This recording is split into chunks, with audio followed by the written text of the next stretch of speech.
Losing in a video game is already a bad experience as is, but for some reason, some developers like to really rub it in. Instead of throwing you a regular game over screen, or at worst, making you lose something as a penalty, they go straight for the throat and simply insult you for being terrible. Not that I'd see them because I'm such an elite gamer, obviously. Anyway, I'm Ewan, this is WhatCulture Gaming, and here are 10 video games that insult you for losing. Number 10. Getting messier and sassier. Deadpool. As one would expect from a title about Marvel's #1 self-aware mercenary, the 2013 Deadpool game from High Moon Studios is full of fourth-wall breaking moments and meta-comedy. Just like its comic book counterpart, the video game Deadpool is aware of his digital existence, and he's not afraid to show it. Especially when the jerk controlling him doesn't know how to keep him alive, or is maybe trying to kill him deliberately. Don't judge me, Deadpool can be very annoying. It shouldn't be surprising that, when you die, Deadpool is quick to comment on it in the game over screen. What is surprising though is how the developers decided to spice up this gimmick in order to make Deadpool's slights feel all the more painful. Whenever Deadpool shows up to call you names and urge you to play better, his body becomes a little worse for wear. The anti-hero starts off with small holes in his suit and just a couple of bloodstains, and then he slowly transforms into a mauled skeleton every time the player causes him to die. The change is as harrowing as it is hilarious. Additionally, it makes Deadpool's comments about you making him suffer feel all the more real. Good thing he can take it like a champ. Number 9. Don't mess with the orcs. Middle-earth Shadow of War. The Nemesis system in Middle-earth Shadow of Mordor and Shadow of War is one of the most memorable parts of the series. These games generate random orc warriors for you to fight, and each and every one of them comes with a special personality trait that makes him stand out from the rest. On that note, what would your Middle-earth orc name be? I think I'd be Ewan the Grog Poisoner. On top of giving your orc opponents a name, the Middle-earth titles also have your nemesis come up with a special personalized insult for whenever they manage to kill you. There are more than 1,000 unique combinations of titles and traits that Middle-earth orcs can have, meaning that there are more than 1,000 ways each and every one of them can tell you how bad you are at the game. Some do it jokingly, some curse you with a passion, and some simply go Grrr. However, no matter how each orc does it, the insults they hurl at your dead body are always meant to hit right where it hurts. The level of spite the Middle-earth games can achieve is genuinely phenomenal. Luckily, your character is immortal, so you can always just come back and give those smug little orcs a taste of their own medicine. Number 8. Psycho Mantis knows you're bad. Metal Gear Solid. One thing you can't deny about the Metal Gear Solid series is that it always finds a way to surprise you. The most famous and most discussed example of this is the encounter with Psycho Mantis in the original Metal Gear, in which he reads the player's console data and talks about the games you play. There is also another thing Psycho Mantis is programmed to do that isn't discussed nearly as much, probably because those who have experienced it are too ashamed to bring it up. On top of reading your memory cards, Psycho Mantis can also comment on the player's performance throughout the game. More specifically, he talks about the number of times you've saved your progress and, more interestingly, gives you a special snide remark for failing your missions one too many times. If Psycho Mantis discovers you've died or alerted the guards more than 10 times throughout your story, he will give you a special insult, calling you, quote, a careless man and a poor warrior. Words hurt, Psycho Mantis. Number 7. Unboxing Crash Bandicoot. One of the best parts of the Crash Bandicoot series is how well Crash, or rather his constant misfortunes, are animated. Every time you die, Crash suffers some kind of elaborate and cartoonishly gruesome fate, like being flattened into a walking pancake or sliced into 2 perfect halves.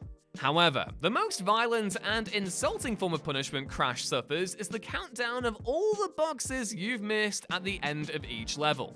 Instead of just giving you the number, the game counts each missed box individually by throwing them on top of Crash's head.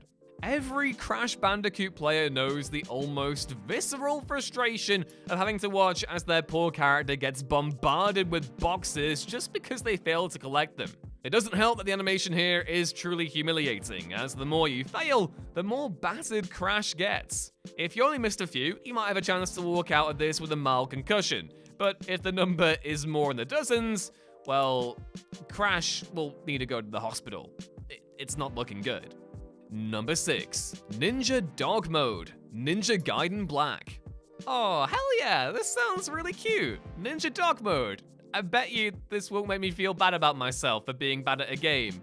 Oh no. The Ninja Gaiden series has long been known as one of the most difficult franchises in gaming. Its developers seem to take special pride in how hard their games are, which is probably why they're quick to point and laugh at you when you can't even play them on the lowest difficulty setting. Due to the studio's concerns over the high difficulty impacting Ninja Gaiden's popularity, the series' 2005 installment, Ninja Gaiden Black, introduced a new easy mode for beginner players called Ninja Dog. This said, the difficulty setting wasn't accessible right off the bat. You had to die at least 3 times and get humiliated by the game first. Great. After dying 3 times in the first chapter of the game, a special cutscene would play in which your greatest admirer, Ayane, comes in to chastise you for your lack of skill. With a tone of a disappointed mother, Ayane tells you you're not ready for the true Ninja Gaiden experience and then permanently locks you in Ninja Dog Mode, which is nowhere near as cute or fun as you might think.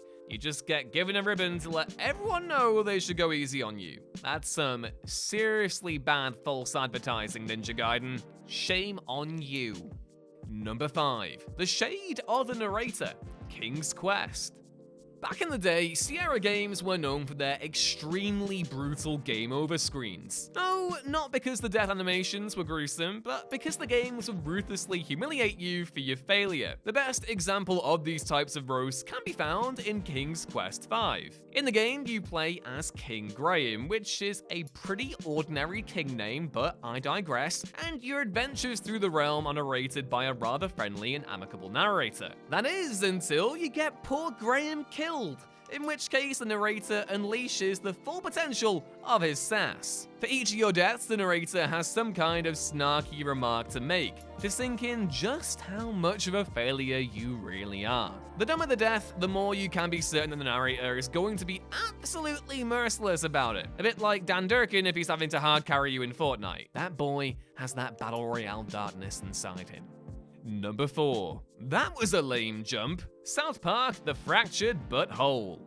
South Park: The Fractured But Whole, being a South Park game, holds no bars when it comes to comedy. Even the player isn't safe from the creator's jokes, especially if they're bad at the game. Fractured But Whole is already really savage when you play the game normally, so you can probably tell how terrible the insults can get when you fail. The game features several special game over screens for players who manage to die in a particularly unique or stupid way, but perhaps the most insulting one happens right at the beginning. In the first level of the Fractured But Whole, the player has to complete a simple quick-time event in order to jump off a roof. The QTE consists of a single press of a button, so when you fail, it's only fair that the creators get to roast you for it. If you fail to press the correct button on time, you not only die instantly, but your companions also comment on how lame and underwhelming your rooftop acrobatics are. I will say though that even though this bit is funny, nothing can compete for QTE hilarity with Spider-Man 3.